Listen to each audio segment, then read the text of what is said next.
Hey, how's it going? So right now I'll be doing a desk setup. So this is everything that's on my desk that helps me get through my gaming sessions, my work sessions, and also making these videos on YouTube. So this setup is how I make my living. So let's step into my office and let's just get started.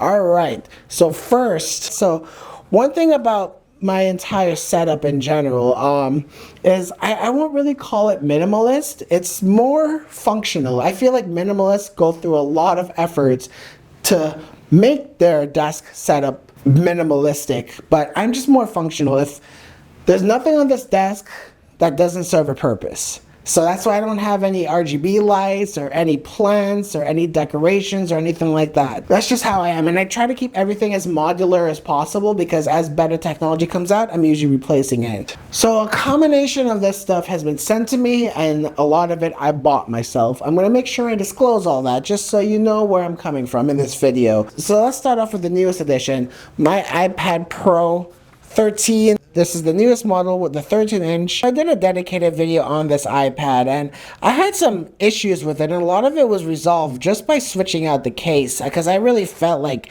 that $350 Magic Keyboard just really wasn't doing the iPad justice, just being how thin it was and how portable it was.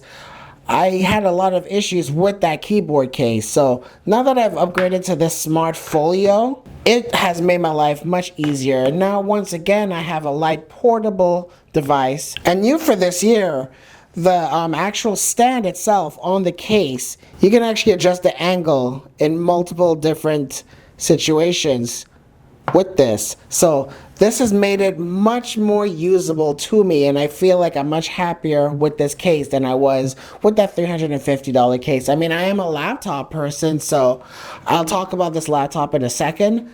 So I don't really need a second laptop. But anyway, so now that I've had this, I've actually really liked it. I ended up going with the 1TB version because it has 16 gigabytes of RAM. And I was doing some activities on this iPad, switching between some spreadsheets, Word documents, and then like a YouTube video. And then when I switched between the three of those, my Excel closed. And then when I went back to my YouTube closed. So I need 16 gigabytes of RAM. And unfortunately, you have to go with 1TB for that.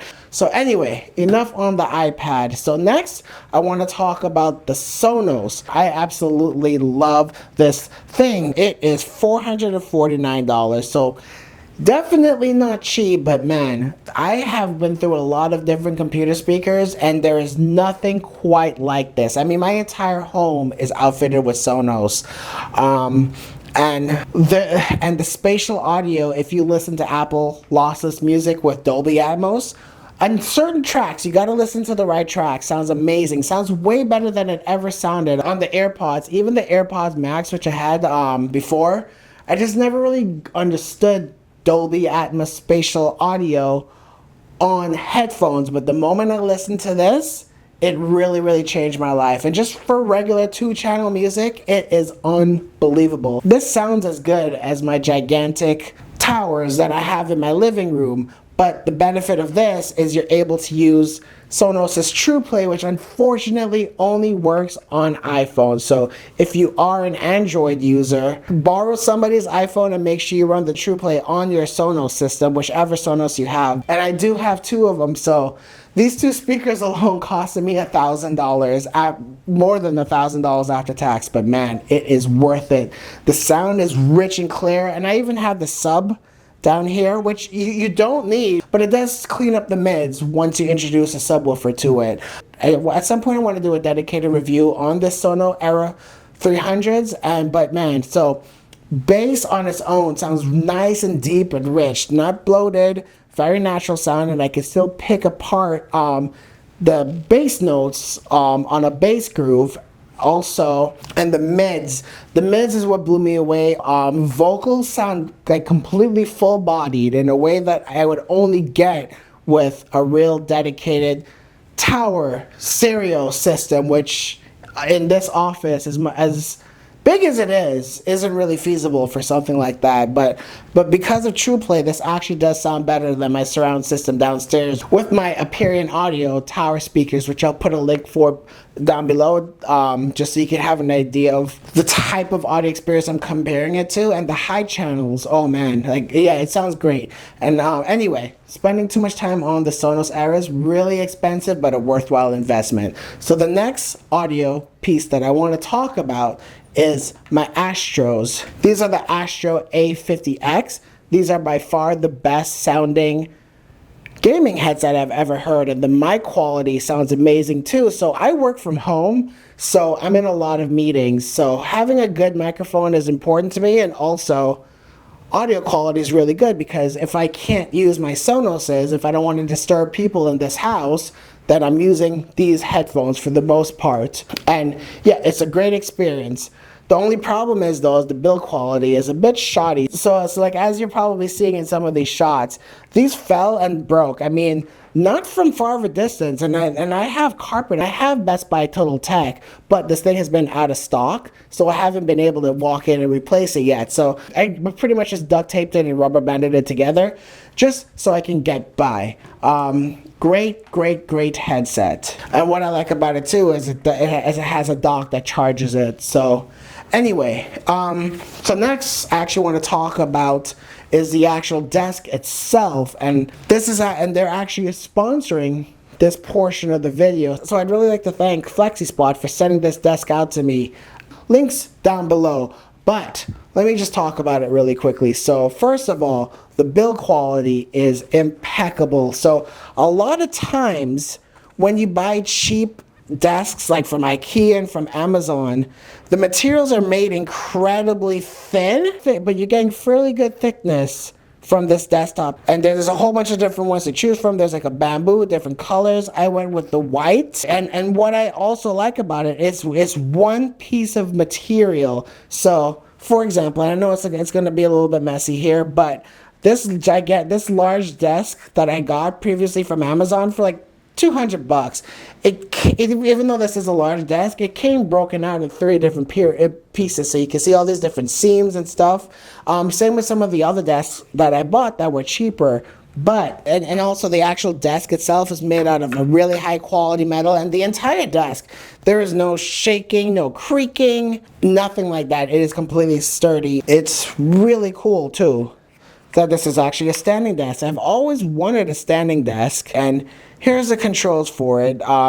It goes up and down, and there's 4 different memories, and if you press and hold the M button, it locks it, which is important if you have like a toddler or something who just keeps pressing these buttons. So thanks again to FlexiSpot for sponsoring this portion of the video and sending me this desk and giving me the opportunity to talk to you guys about it. I've really been in love with it, so I'm really grateful for this opportunity, and thank you guys for watching my videos, etc. So next, let's talk about my keyboard. And I've been through a lot of different keyboards from Razer, from SteelSeries. I've even had the Wooding in the past, but this has been my favorite one. This is the Lemokey L3. They are a sub-brand of Keychron, and this is their gaming line. So first of all, this is really heavy. This thing's like over 3 pounds. It's made out of solid metal. Unlike most other keyboards, just maybe the top plate would be made out of metal, but no, this entire thing is made out of a very high quality aluminum. And I love the Darth Vader vibes I get from it. So the cool thing about it is there are 4 programmable buttons to the left. Above it is a volume knob, and the entire key typing experience is just unlike anything I've ever used before. So, and like, also check this out. When you press it down, the entire keyboard goes down. That's because it's kind of suspended, so it just helps create for a better typing experience. I'm not a keyboard expert. There's people who dedicate their YouTube channels to that and can do a much better job explaining it than I can, but trust me, if you try this keyboard, all those SteelSeries, Razer keyboards, Corsair, etc., all of them will just seem really cheap and crappy compared to this. Also, input latency is very good. Only issue with it is is that the key only registers when the key bottoms out itself. So for some competitive shooters, that might not be fast enough, and that's why some of those rapid triggers and some of the other keyboards you're seeing, like the Wooding, etc., might be better for you if you are a competitive shooter. I play shooters competitively for fun. I don't take it that seriously, and this has been good enough for me. And next, because I do work in finance for my day job, is a number pad, and I need one. So a lot of gaming keyboards just don't have that, and this one is really good, built out of solid aluminum, not as solidly built as the Lemokey, but good enough for what it is. I'm not sure, I don't remember the name of the brand. I'll leave this down in the description too. I just bought it from Amazon. And next, my mouse. This is the Razer Basilisk. This is the newest model. This is the V3 Pro. And the main reason why I got it is because it's fast enough for competitive shooters, and I get all of these extra buttons on the side, top and bottom, which just helps me with macros, which I do use for both my day job and for making these videos. So, moving on. Okay, so next I want to talk about my mouse pad. I actually get a lot of questions about this, probably because of this gigantic Super logo on it. It kind of looks like the brand Supreme, but it's not even close. It's by a company called SuperGlide, and I have tried a lot of different mouse pads. By far, this is the best. I find glass to be the best surface for mouse pads, and a lot of them that I tried, I know Razer makes one, and I tried some other ones from other brands. Those were a little bit too skatey, I should say. There's not much friction. This one provides the perfect balance. So this is my favorite mouse pad, and I don't plan on replacing it. So this particular model is now discontinued with this gigantic Super logo right here, but the newer one is just plain white or black, and I think they have a red one with the logo is much smaller now. So again, I'll leave a link down in the description. So all right, what's next? So next, kind of boring, Thunderbolt dock, but it's important. I just chose the CalDigit T4, I think it's called. Nothing special about it. That's just the one I chose, and it works well. Again, I'll leave a link down in the description for it, to it. There's some other good brands out there too, but so I don't know if this is much better or worse than the other ones, but it's been good and reliable to me so far. So next, I want to talk about my DAC, and I have my Sonos speakers connected to it. And also my wired headphones. When I do use wired headphones, I use this DAC. So this is called the Schiit.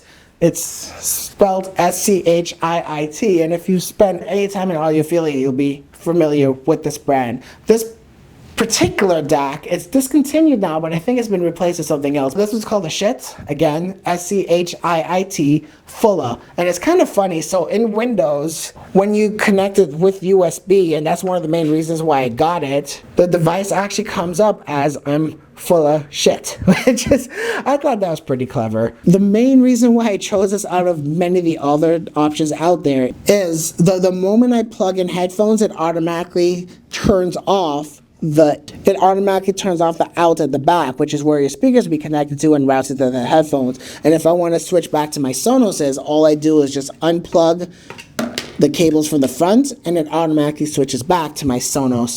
So I'm all about convenience in my life, and that makes it convenient for me. So next is my company issued laptop.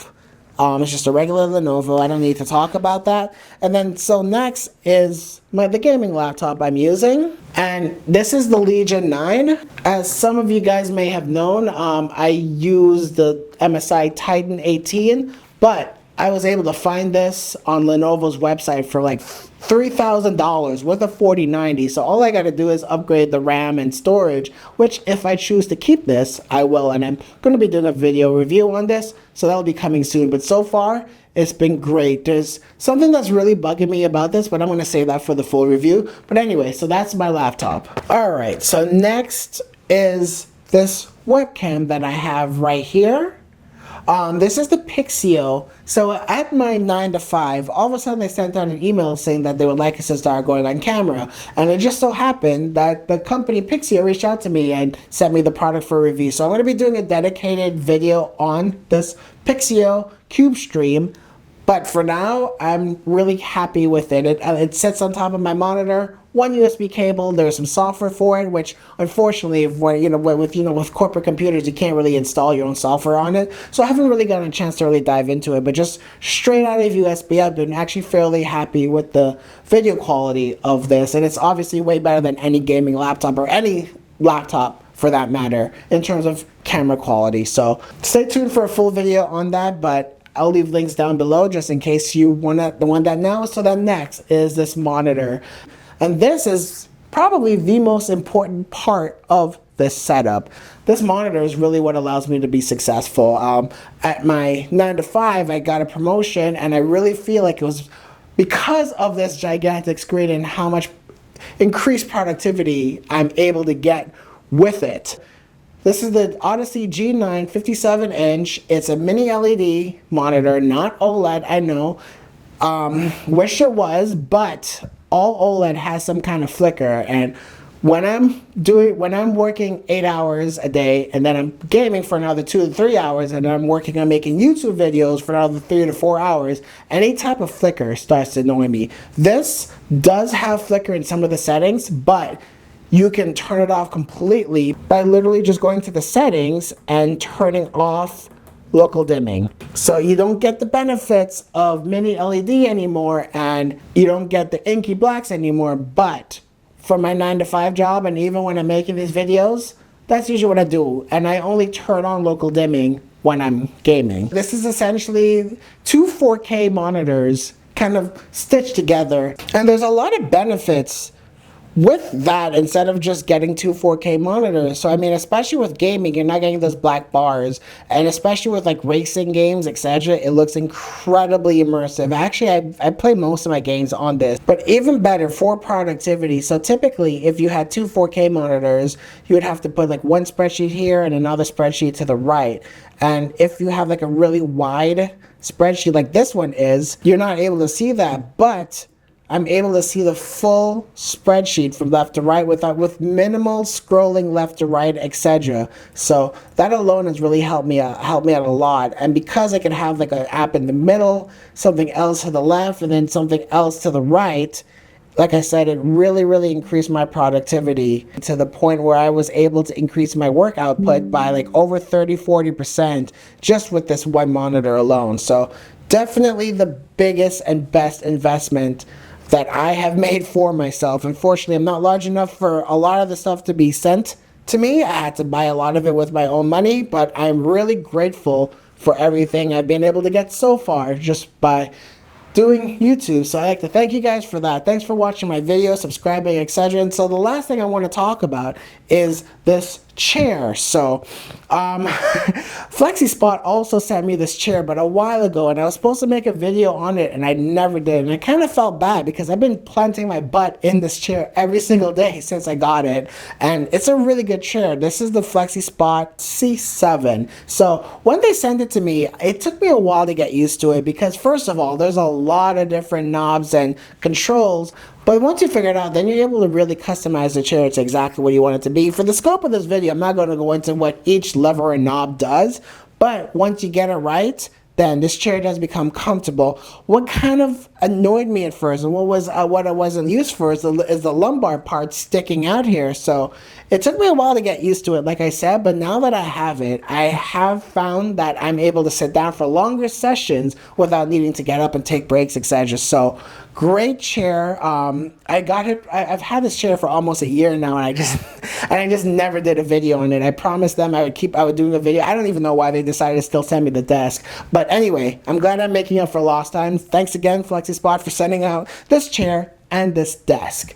But like I said, only the desk portion is sponsored. Like I said, these are the tools that I use every single day to help me make videos for you guys, to get me through my 9 to 5 job as an accounting manager, and also just to game whenever I do get free time. If you guys want to see more, subscribe, and let me you guys know what you think in the comments. Alright, thanks a lot guys, bye.